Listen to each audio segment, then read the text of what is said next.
Hari ini saya akan bicara tentang Roh Kudus, penghuni bait suci, yang kemudian menghadirkan Allah dalam seluruh dimensi kehidupan kita. Jadi Roh Kudus, kita akan belajar tentang Roh Kudus pada hari ini, bagaimana Ia akan memimpin kita dan mengubah, mentransformasi kehidupan kita semua. Puji Tuhan, kalau minggu lalu saya sudah berbicara tentang kehadiran Allah di bait suci. Jadi Tuhan memerintahkan untuk membuat bait suci supaya Tuhan hadir di tengah-tengah mereka. Kalau saya mau ringkaskan pada hari ini sebagai pendahuluan dari khotbah ini, saudara-saudari sekalian, bahwa Taman Eden sebenarnya itu merupakan prototipe dari bait suci. Kenapa, saudara?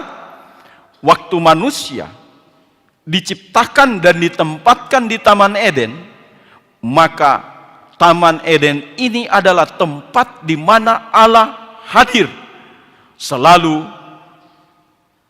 dalam kehidupan Adam dan Hawa. Saudara bisa lihat itu dalam catatan Kejadian pasal 3 ayat 8. Itu setiap pada waktu sejuk Allah mengunjungi Adam dan Hawa. Ini satu tanda bahwa bait suci itu identik dengan kehadiran Allah. Kehadiran Allah di tengah-tengah umatnya. Itu sebabnya waktu manusia jatuh ke dalam dosa, Tuhan berupaya untuk melihat manusia ini dengan penuh kasih, sehingga natur daripada komunitas, atau dia mau berkomunikasi dengan manusia itu terjalin dengan tantangan apapun. Walaupun setan sudah mengambil alih semuanya itu, tapi Tuhan akan terus menebus manusia dengan cara. Jadi Taman Eden itu adalah prototipe bait suci. Kemudian Musa diperintahkan untuk membuat tabernakel. Ya, tabernakel Musa kita sudah belajar minggu lalu, supaya Tuhan hadir di tengah-tengah mereka. Kemudian waktu bangsa Israel sampai di tanah Kanaan, di Yerusalem, Tuhan kemudian melalui Daud merencanakan pembangunan bait suci, tapi dilaksanakan oleh anaknya Salomo. Jadi dibangunlah bait suci yang megah, yang selalu disebut bait suci Salomo. Kemudian bait suci ini hancur karena sudah beralih fungsi. Kemudian pada akhirnya penyataan tentang bait suci yang sebenarnya mulai diungkapkan dengan adanya Yesus lahir di dunia. Dia Allah yang turun menjadi sama dengan manusia, dan kemudian bersama-sama dengan manusia, maka Yohanes pasal 1 ayat 14 itu berkata, aku akan diam di antara mereka.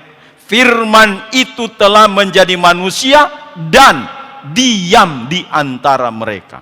Kalau terjemahan yang lebih pas, berkemah di antara mereka, berdiam, tinggal tetap di antara mereka.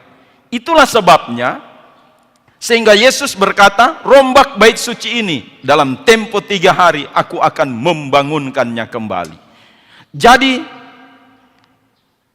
Tuhan mau supaya bait suci yang asli itu akan terus Tuhan nyatakan di dalam kehidupan manusia dan menyadari sepenuhnya siapakah bait suci itu.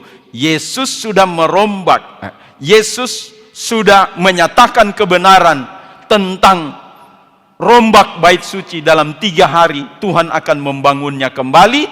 maka Rasul Paulus menangkap visi yang besar ini di dalam 1 Korintus pasal yang ke-6 ayat yang ke-19. Saya jemput kita bangkit berdiri semua dan kita akan membacakan ayat ini secara bersama-sama, dan kita akan belajar tentang satu ayat ini pada beberapa menit ke depan. 1 Korintus pasal 6 ayat yang ke-19. Dalam hitungan yang ketiga kita membacakannya secara bersama-sama. 1, 2, 3. Atau tidak tahukah kamu bahwa tubuhmu adalah bait Roh Kudus yang diam di dalam kamu, Roh Kudus yang kamu peroleh dari Allah, dan bahwa kamu bukan milik kamu lagi. Silakan duduk. Kalau saudara baca dalam ayat yang ke-17, itu bicara tentang bagaimana tubuh kita ini sudah ditebus dengan darah Yesus dan sudah dibayar lunas. Haleluya. Jadi, saya mau beritahu pada hari ini satu berita yang penting, bahwa kehadiran Yesus di dunia ini untuk menggenapkan Yohanes pasal 1 ayat yang ke-14 adalah supaya dunia memahami, semua manusia memahami bahwa sesungguhnya bait suci yang sesungguhnya itu adalah tubuh kita. Jadi Yesus sudah membangun kembali dalam tempo 3 hari melalui salib dan menjadi tubuh-tubuh yang baru, yang dimenangkan, dimerdekakan. Bahasanya Rasul Paulus di dalam surat Galatia, di situ dikatakan, sebab kamu sudah dimerdekakan. Jadi kita sudah dimerdekakan, sudah mengalami satu kebebasan. Bulan Juli ini kita menjalaninya. Masuk pada bulan Agustus, kita selagi sudah memperingati hari kemerdekaan Republik Indonesia. Jadi kita bisa memahami tentang apa arti kemerdekaannya di sini. Nah, sebelum saya masuk kepada bagian yang sangat penting tentang bagaimana tubuh ini yang sudah dimerdekakan melalui salib Kristus di Golgota, maka kita akan melihat dulu beberapa hal yang penting di dalam ayat ini. Karena dinyatakan begini, atau tidak tahukah kamu bahwa tubuhmu adalah bait Roh Kudus. Saya tertarik dengan tubuhmu adalah bait Roh Kudus. Ini satu penulisan yang agung, saudara, mulia. Kebenaran demi kebenaran diungkapkan, saudara.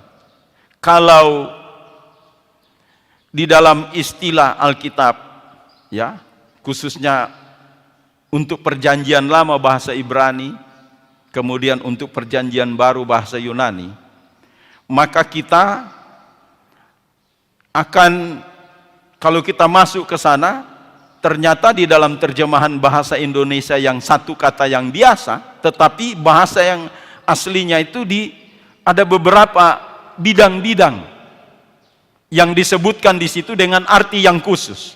Nah, seperti kalau saya mau ambil dari bahasa Yunaninya, apa yang disebut dengan tubuhmu adalah bait Roh Kudus, ya, bait Roh Kudus. Nah, ini yang disebut bait Roh Kudus. Jadi bait Roh Kudus itu diterjemahkan dari naos tu en humin, hagios pneumatos. Jadi artinya ruang maha suci dari Roh Kudus. Jadi dia tidak menggunakan, jadi bait suci itu ada beberapa istilah di dalam bahasa Yunani. Ada juga yang disebut bait suci itu hieron. Hieron itu artinya bait suci secara, kita lihat secara umum. Ya, ada halamannya di situ, ya. Kemudian ada masuk ke dalam di ruangannya, kemudian ada bagian tempat-tempat bagian itu yang disebut dengan hieron. Jadi bait itu hieron, dilihat secara kasat mata, secara umum. Jadi mau halaman luar, kalau misalnya bait itu tabernakel, ada halaman luar, ada ruang suci, ada ruang maha suci, itu hieron. Tapi yang luar biasa di sini, Bapak Ibu saudara-saudari sekalian, ini diterjemahkan dari naos tu en humin hagios pneumatos. Naos itu artinya ruang maha suci. Jadi kita harus perhatikan di sini. Kalau kita bicara tentang ruang maha suci, jadi tubuh kita ini adalah ruang maha sucinya Roh Kudus. Wow, luar biasa. Nah, saya mau menjelaskan sedikit tentang ruang maha suci. Apa yang terjadi di ruang maha suci ketika Tuhan memerintahkan kepada Musa untuk membuat tabernakel, ada halaman luar, di situ ada alat korban bakaran, mezbah korban bakaran, kemudian di depannya lagi ada kolam pembasuhan, itu di halaman luar. Kemudian masuk ke dalam ruang suci, di situ ada 3 alat di situ. Sebelah kiri, ya, kaki dian, sebelah kanan meja roti pertunjukan, di depan pintu ruang maha suci itu ada mezbah dupa. Nah, di ruang maha suci itu apa? Tabut perjanjian. Jadi ini adalah alat-alat. Tapi kita secara mengejutkan bahwa Rasul Paulus menulis di sini bahwa tubuh ini adalah ruang maha suci dari Roh Kudus. Dan kita tahu kalau di halaman luar itu ada kelompok-kelompok pekerjaan para imam. Saya mau jelaskan, saudara. Di halaman luar itu, yang bertugas itu adalah yang disebut dengan kaum Lewi. Keturunan Lewi. Nah, keturunan Lewi ini menghasilkan, menurunkan imam-imam. Ya. Jadi di situ ada keturunan Lewi, orang-orang Lewi yang bertugas. Kemudian yang bertugas di ruang suci itu adalah mereka yang sudah ditabiskan menjadi imam. Jadi orang Lewi yang ditabiskan jadi imam, itu yang ada di ruang suci. Tapi di ruang maha suci, bukan umumnya orang Lewi, bukan umumnya imam-imam. Tapi yang di ruang maha suci, saudara tahu siapa? Imam besar. Cuma dia yang bisa masuk. Itu pun begini, saudara. Imam besar hanya bisa masuk di ruang maha suci 1 tahun 1 kali. Hanya di waktu mau memasuki tahun baru. Dan memasuki tahun baru itu ada yang disebut dengan hari raya pendamaian. Kenapa, saudara? Karena bangsa Israel melalui imam besar yang selalu disebut imam besar Harun, ya, Eliezer lagi dan lain sebagainya, itu mereka bertugas setiap mau memasuki tahun baru. Mereka masuk di situ. Dan apa, saudara? Mesti hati-hati. Kalau salah pelayanan, nyawa taruhannya. Itu imam tidak bisa lagi melayani karena kesalahan dalam pelayanan, mati dia di ruang maha suci.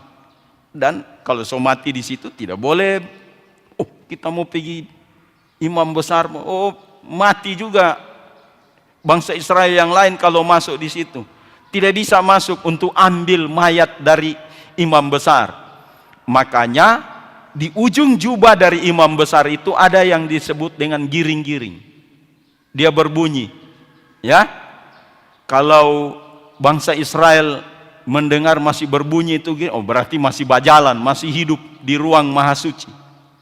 Tapi kalau selama-lama dengar, kenapa sih tidak berbunyi ini? Berarti ada masalah itu. Dan di pinggang ini, di belakang ini ada tali. Jadi kalau imam besar mati di ruang maha suci, jangan masuk ke situ, ya. Itu melanggar aturan liturginya. Maka tali yang diikatkan itulah ditarik keluar. Saudara-saudari sekalian, itu rumitnya ruang maha suci dalam pelayanan. Siapa yang melayani di situ, ya? Ini rumitnya, saudara. Tapi secara mengejutkan, ini mujizat.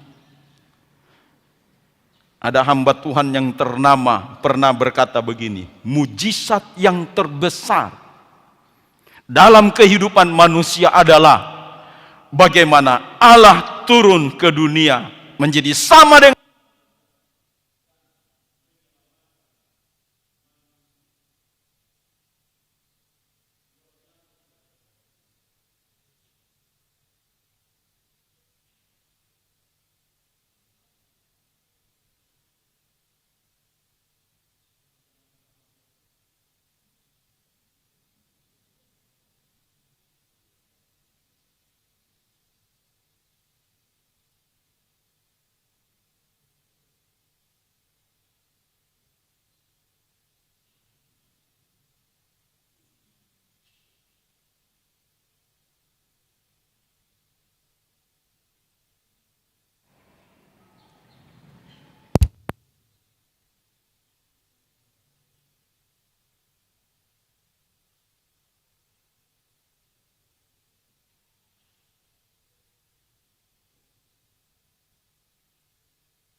sekarang ku ada.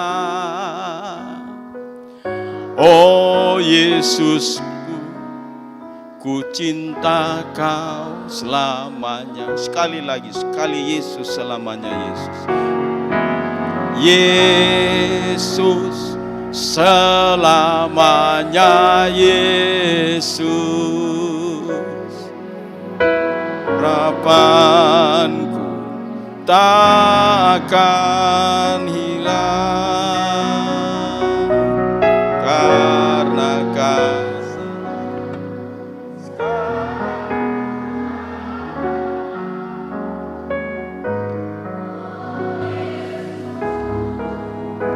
Ku cinta kau selamanya. Haleluya, puji Tuhan. Sekali Yesus tetap Yesus. Amin. Ada orang yang karena fans Messi, ya, dia sudah selama nyanyi di gereja. Sekali Messi, selamanya Messi. Wah, ini so salah lagi ini, ya.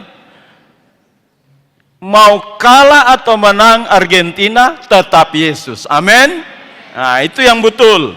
Tepuk tangan untuk hormat kemuliaan nama Tuhan. Haleluya. Tidak ada cerita kalau dengan Yesus. Yesus tetap Yesus. Di atas segala-galanya. Amin. Haleluya. Nah, puji Tuhan.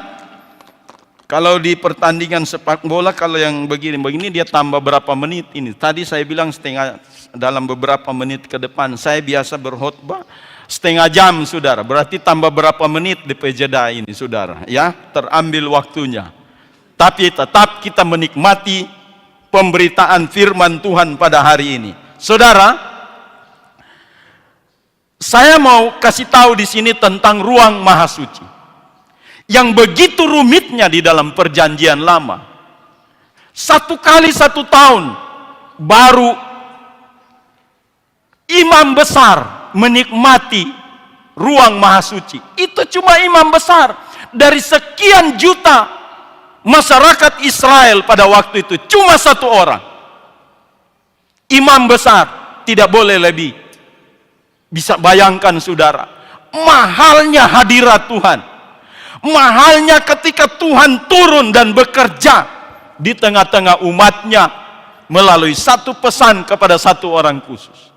Tapi puji Tuhan saudara, Alkitab berkata bahwa Yesus, kitab Ibrani mengatakan, Yesus sudah memasuki ruang maha suci itu dan dia membuka tabir. Makanya dalam penyaliban Yesus, kematian Yesus itu, di situ tabir bait suci terbelah. Kenapa dia harus terbelah?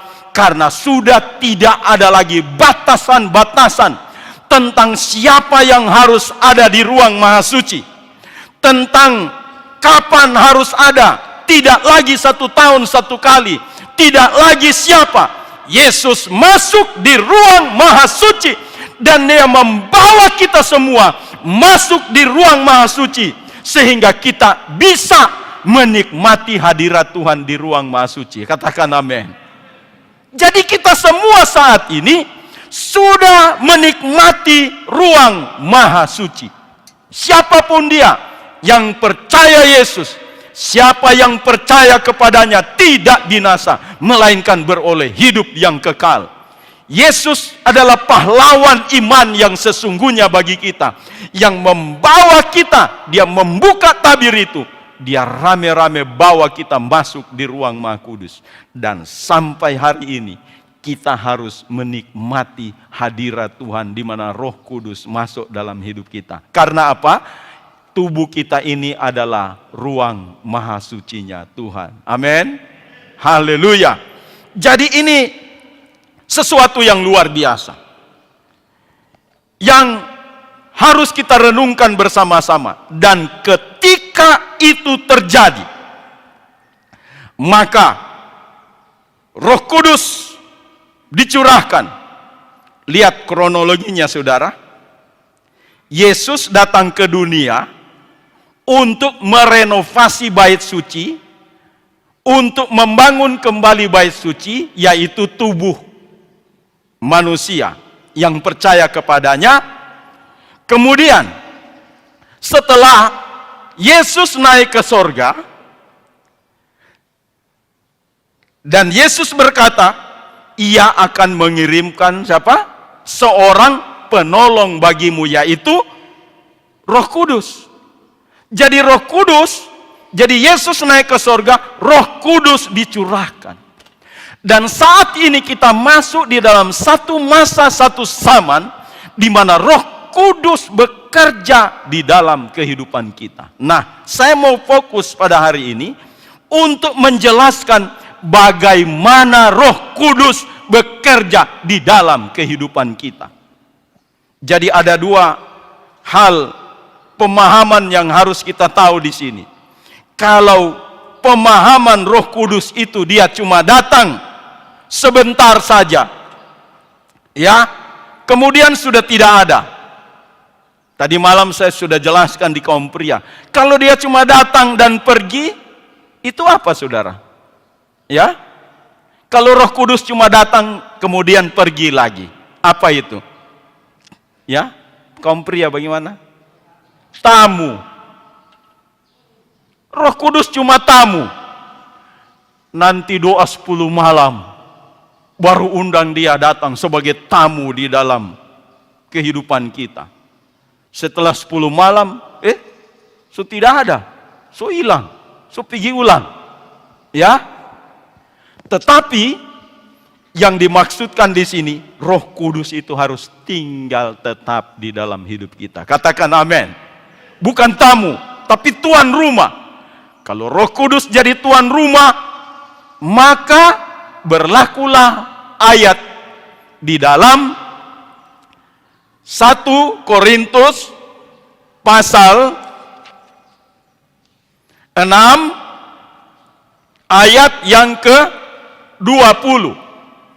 Itu berlaku ayat itu. Karena dia bukan cuma tamu. Siapa di situ? 1 Korintus 6 ayat yang ke-20. Sebab kamu telah dibeli dan harganya telah lunas dibayar. Karena itu muliakanlah Allah dengan tubuhmu. Ini sudah dibeli. Siapa yang membeli kita dari pasar dosa? Dari lumpur dosa. Kita diambil, ditebus, dan dibeli. Lunas. Ini tubuh ini. Siapa yang beli? Tuhan Yesus. Sudah bayar lunas di Golgota. Sehingga Rasul Paulus bilang begini di dalam Galatia pasal 2 ayat 20. Namun aku hidup, tetapi bukan aku sendiri lagi yang hidup, melainkan apa? Kristus yang hidup di dalam aku. Dan hidup yang kuhidupi di dalam iman kepada anak Allah yang menyerahkan dirinya untuk aku. Jadi kalau Roh Kudus sudah masuk ke dalam kita, itu bukan milik kita lagi. Bukan hatiku adalah rajaku, tapi Yesus adalah rajaku. Karena apa? Karena kita sudah milik Yesus. Kita sudah miliknya. Jadi kalau dia hadir di dalam hidup kita, maka dia bukan tamu lagi, tapi dia sudah membayar lunas kita, dan hidup kita ini adalah milik Tuhan. Dan kalau hidup kita adalah milik Tuhan, maka dia akan terus bertanggung jawab atas seluruh kehidupan kita. Katakan amin, saudara. Luar biasa. Ya. Nah, bagaimana cara Roh Kudus bekerja dan dia selalu mengubah kita? Saya selalu memberikan istilah dalam pemuridan ini, transformasi. Kita ini diubahkan, saudara. Jadi ditransformasi itu adalah bagaimana? Ya, telur, kepompong, kupu-kupu muda, dan kupu-kupu dewasa. Jadi ada jalur transformasi sehingga kita menjadi serupa dengan dia. Kita harus menjadi serupa dengan dia. Harus mencapai keserupaan dengan Tuhan. Nah, Roh Kudus mengubah seluruh dimensi kehidupan kita. Itu merupakan satu transformasi di dalam hidup kita. Maka, jadi kalau saya bicara seluruh dimensi, saya mencatat di sini ada 7 dimensi. Yang pertama adalah pikiran. Kalau Roh Kudus mentransformasi kita, maka pikiran kita harus selaras dengan firman Tuhan. Katakan amin. Selaras dengan firman Tuhan. Pikiran itu harus cocok dengan firman Tuhan. Dimensi yang kedua, hati. Hati ini harus dipenuhi dengan kepenuhan Kristus. Dimensi yang ketiga, perkataan. Perkataan kita harus membangun sesama. Jangan melemahkan orang. Itu bukan tipikal dari pekerjaan Roh Kudus di dalam hidup kita. Kalau mau cari tahu bagaimana Roh Kudus efektif di dalam hidup kita, orang itu seharusnya kata-katanya harusnya membangun. Katakan amin. Jangan langsung ya mengintimidasi orang, mematahkan semangat orang. Harus membangun. Itu ciri-ciri Roh Kudus sedang mentransformasi kehidupannya. Maka saya mau berkata di sini di dalam komunitas El Shaddai Big Family, wajib hukumnya untuk kita saling membangun satu dengan yang lain. Katakan amin. Jangan meruntuhkan. Weh, so sampai di singer, song leader, bukan cuma dia yang bisa. Ini bukan tipikal Roh Kudus, saudara. Ya, wah, so mobil baru lagi. Seharusnya kalau kita sesama tubuh Kristus, senang kalau lihat orang berhasil. Amin. Senang lihat orang senang. Jangan susah lihat orang apa? Senang. Ya, kita ikut ambil bagian. Wow, luar biasa. Mantap. kebunnya berhasil, luar biasa. Saya ikut bangga. Kalau ada sudah mulai di dalam sesama komunitas di sini berhasil, kebun duriannya berhasil, bukan cuma dia yang bisa, kita juga bisa. Aduh, bukan Roh Kudus itu saudara, Roh Kudus, ya. Bukan, tapi ini saling membangun, itu dimensinya. Perkataan membangun. 4, tubuh dipakai untuk kekudusan dan kemuliaan nama Tuhan. Yang kelima, pekerjaan. Nah ini, pekerjaan. Profesi kita, apa yang kita lakukan, semuanya itu adalah ibadah.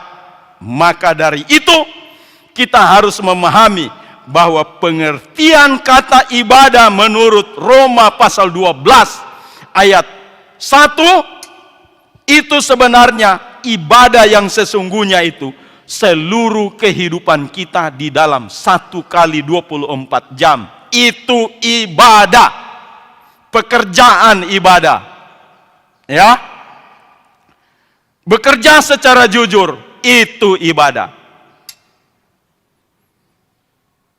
Di toko, timbangannya jujur, ibadah. Amin. Nah ini orang Kristen harus tahu ini, ya. Tidak boleh ada tipu-tipu timbangan. Kalau timbangannya begitu, ya begitu. Semua kita dalam melakukan tugas apapun harus ibadah. Saya juga memberitakan firman Tuhan, bukan berarti saya sudah mencapai saudara, tapi saya harus berusaha ke sana. Mencapai, membawakan firman Tuhan, memberikan petunjuk bagi jemaat, bukan cuma hanya bicara. Saya harus bergumul, Tuhan, apa yang saya ucapkan, itu juga harus terjadi di dalam kehidupan saya. Itu ibadah. Memberitakan firman Tuhan sesuai dengan kehendak Tuhan, itu ibadah. Nah kalau memberitakan firman Tuhan, mau berkata kepada jemaat jujur, baik dan lain sebagainya, yang memberitakan tidak jujur, tidak baik dan lain sebagainya, bukan ibadah. Itu batu sandungan, saudara. Jadi ini dimensi yang bagaimana kita harus ditransformasi di dalam kehidupan kita. Nah, keluarga, dimensi keluarga, keluarga harus mencerminkan kasih Allah. Kemudian yang ketujuh, pelayanan. Nah ini dia. Ini banyak untuk pendeta ini. Pelayanan, dimensi pelayanan agar memuliakan Kristus. Jangan setelah berkhotbah KKR di mana-mana, banyak jiwa datang, orang bertobat, mujizat terjadi. Ini pendeta toh, ya, penginjil, luar biasa. Begitu panitia maju, mau ucapan terima kasih, namanya tidak disebut, yang pembicara tidak disebut namanya. Terima kasih kepada Profesor Doktor siapa lagi, tidak disebut namanya, marah dia. Berarti dia melayani bukan untuk kemuliaan Kristus. Mau diucapan terima kasih ke atau tidak atau apapun itu, melayani dengan sepenuh hati. Katakan amin. Nah ini juga untuk saya saudara.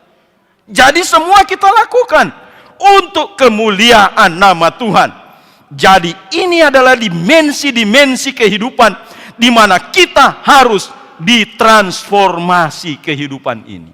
Saudara sekalian, mari kita terus belajar dengan hal ini. Nah, yang terakhir, saya mau menutup khotbah ini dengan satu kesaksian yang juga itu terjadi di dalam kehidupan saya, bagaimana saya ditransformasi kehidupan ini. Saudara tahu toh, kalau anak pendeta itu banyak tuntutannya. Ya, tidak boleh inilah ini dan lain sebagainya, semuanya. Kalau orang mau marah harus diam, sabar. Ya, itu yang terjadi dulu di masa-masa kehidupan saya dulu. Sehingga waktu saya ada di posisi ini, Saya menjadi depresi, saudara. Kenapa yang lain sana bebas dia punya kehidupan, kita ini terbatas, Bagara Sadiki disorot oleh jemaat, belok kiri disorot lagi ke sana kemari, stres, saudara. Saya menikmati hal ini. Nah, ternyata yang Tuhan mau mentransformasi kehidupan kita adalah menjalani cara kehidupan bukan dengan cara yang seperti ini. Disuruh kalau orang caci maki, diam. Karena anak pendeta diam. Walaupun gigi di dalam sudah mulai diam. Tapi diamnya ini penuh kepahitan di dalam. Ini adalah rohani yang palsu. Saya mau katakan rohani yang palsu. Banyak pendeta-pendeta saat ini begitu. Kalau misalnya dapat pelukaan-pelukaan dari manapun juga, diam, tapi diamnya tidak serius, tidak tulus diamnya, diam penuh kepahitan. Akhirnya apa? Penyakit A muncul, B, C dan lain sebagainya. Karena apa? Ditahan di dalam. Ya, ini adalah perubahan palsu. Saya mengalami di masa yang lalu seperti itu, saudara. Seperti mengikuti Tuhan itu tertekan. Kita disuruh, ini tuntutan. Kalau kita masih mengikut Kristus dengan tuntutan, berarti kita masih ada di zaman Taurat. Ada tuntutan. Kalau tuntutan itu sudah kita lakukan, orang lain tidak, kita tuntut juga mereka. Kenapa kamu tidak melakukan ini? Itu tuntutan. Tapi yang dimaksud dengan transformasi kehidupan melalui kuasa Roh Kudus, saudara-saudariku sekalian, mau dibikin apa, mau dibuat bagaimana, lepas hatimu, plong, bebas, tidak ada lagi masalah. Orang membenci kita, kita tetap mengasihi dia dengan kasih Tuhan yang tulus ikhlas. Ini pertumbuhan rohani yang sehat. Katakan amin. Jadi setiap yang kita lakukan itu alami, natural, tidak dibuat-buat, bukan karena tuntutan, tapi karena gaya hidup kita seperti itu. Saudara-saudari sekalian, orang mau begini ke, mau bikin apa ke saya, mau bikin perkedel dan lain sebagainya, silakan. Saya tetap bersuka cita, tetap memuliakan Tuhan, tetap mengasihi orang yang membenci saya, tidak kurang kasihnya, terus 100%. Nah, kalau sudah begini, orang mau bilang, oh kalau begitu kita mau bikin suka-suka pada dia. Tunggu dulu, saudara, ya. Orang begini tidak gampang dibikin suka-suka. Kenapa? Karena ada hukum di Alkitab, hukum tabur tuai. Saya pernah menyatakan di sini tentang satu pepatah begitu atau slogan. Saya bilang begini, jangan pernah engkau merencanakan orang baik itu jatuh. Karena pada akhirnya engkau sendiri yang akan jatuh. Itulah tabur tuainya. Ya, jadi jangan bikin suka-suka orang begini, saudara. Mari kita mau belajar untuk bisa terus mencapai sampai kesempurnaan Kristus, sehingga kekristenan itu bukan beban lagi, bukan tuntutan bagi kita. Kenapa Tuhan Alkitab bilang beginilah, tidak boleh ini, begini. Itu masih tuntutan, masih Taurat. Tapi mari kita melangkah satu langkah lagi, bahwa mengikut Yesus itu sukacita, ada damai dalam kehidupan kita. Tuhan Yesus memberkati kita sekalian. Kiranya kita mendiskusikannya, firman ini di minggu yang kita jalani, supaya kita terus dewasa di dalam Tuhan. Puji Tuhan.